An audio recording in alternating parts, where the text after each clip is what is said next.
This is Majin. Here's my comic pulls for February 14th, 2018. Let's get on with it. We have Detective Comics, Batman, 974. This is the fallout from when Clayface supposedly gets killed. Now, the reason why I'm saying supposedly is because no matter how many ways they say he's dead, there's always going to be a piece of clay that's going to have his intelligence and life energy. And the next thing you know, Clayface is back. And basically what they're... it's basically Tim realizing also that, hey, I'm going down the dark path of the future. That's the curse of the Batman. And you have Batwoman, who is, I guess you can say, is going to strike out on her own from the Bat family. And the thing that gets, I think, the part of this whole storyline that made me lose interest is the time travel. I mean, Marvel was famously known for wrecking time, going into the past, changing things, then going back, and it's completely different than what they expect. And even though they say that you can't do this anymore, they keep doing it. And here we go right into DC. They're mucking with time. So that was my Debbie Downer with that. Okay, Kick-Ass number 1. There's a new Kick-Ass. And what I really liked about the first series was it was just what the name said. It was just fighting, and there was no. I mean, there might have been some things of backstories and like reasons why people are doing what they're doing, but for the most part, it was just fighting. This here is, you have like a new character. There's a lot of the political bull crap that Marvel's just threw into our faces that caused many people to leave.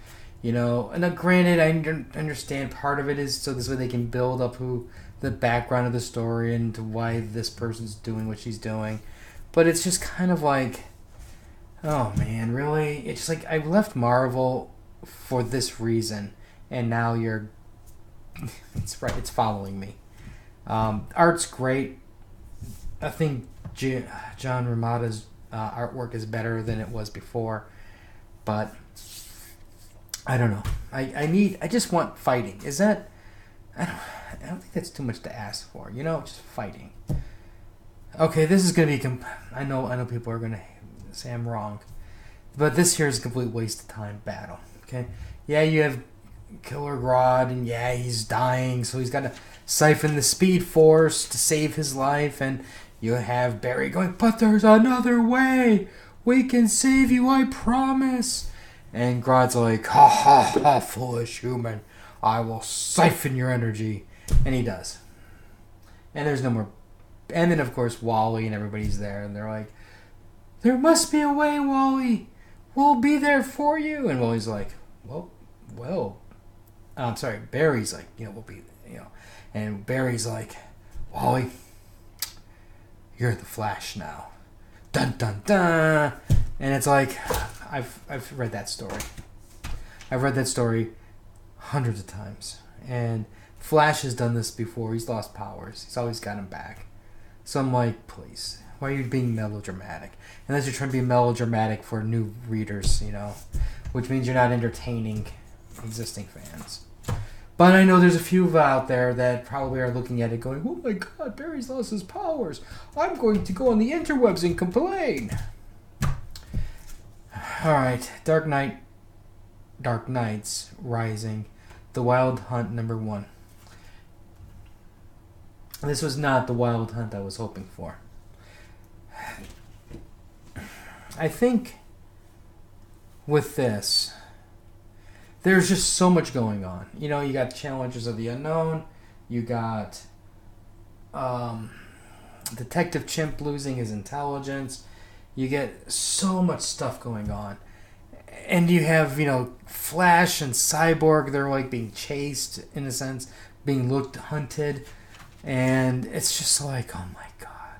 It's just, I need something to build the story up rather than have us go from one hot spot to another hot spot type thing. and everything's just this high sense of urgency.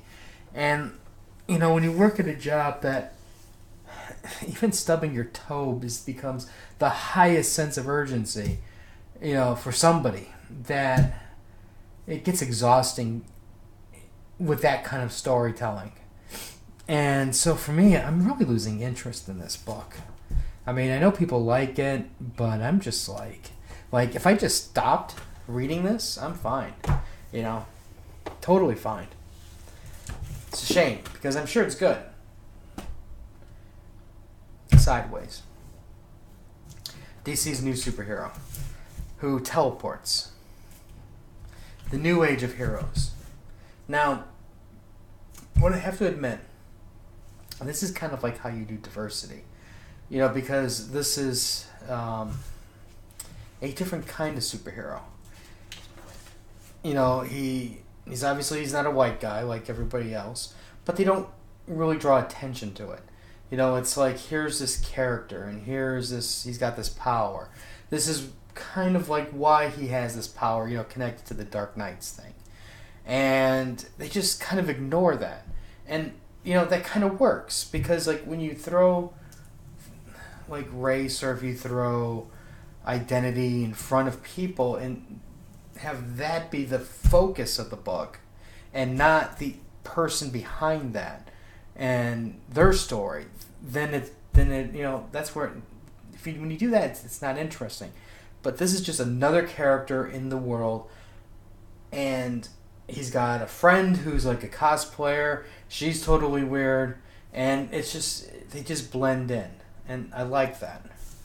And basically the first issue is just basically going, hey, this is this guy, this is his family, he's adopted, he's got powers, teleportation, and somebody doesn't like the fact that he can teleport. So I like that.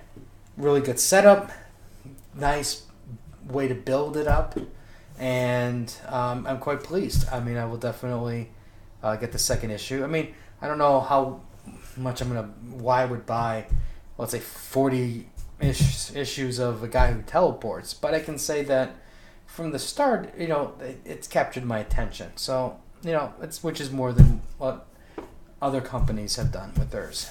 So, good job. Art's good, but some of those faces are pretty darn bad. Anyways, let me know what you guys picked up. I did find this amazing manga. I wish I remembered the name, though. But it was amazing. It was 18 chapters. A girl who lived in Tokyo moves to a small rural town 2 weeks before graduation of high school. And, well, maybe it's not high school. They just kept saying 2 years before graduation. She's bullied. It's a very small class. And the school's going to close down because there's not enough students due to the low birth rate. So the fact that the last graduating class, it's really important to the teacher. And the students bully the teacher. And the bullying gets too far. I mean, it's kind of like you feel for the girl, and the bullying gets too far, and she snaps.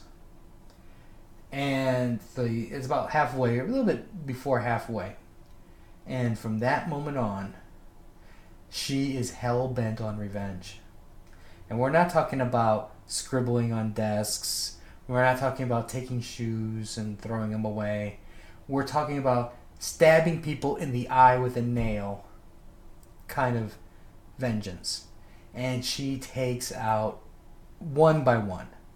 And it's like, it doesn't matter. I mean, these kids are trouble. I mean, they got crossbows. They have, I'll just say murderous intent for some of them, because they're carrying around knives. And she is just brutal. It is an amazing story. Amazing. In Japan, they're making a movie out of it. I wish I could remember the manga's name. But it's not released in the US yet. Amazing. The art is just bad. I mean, but it's good bad. It's very. It mirrors the life of the people around them. It's ugly, and when the girl, like one girl snaps. I mean, she's got a cut across her face, and she just snaps, and she has this look of just like evil and psychotic killing intent.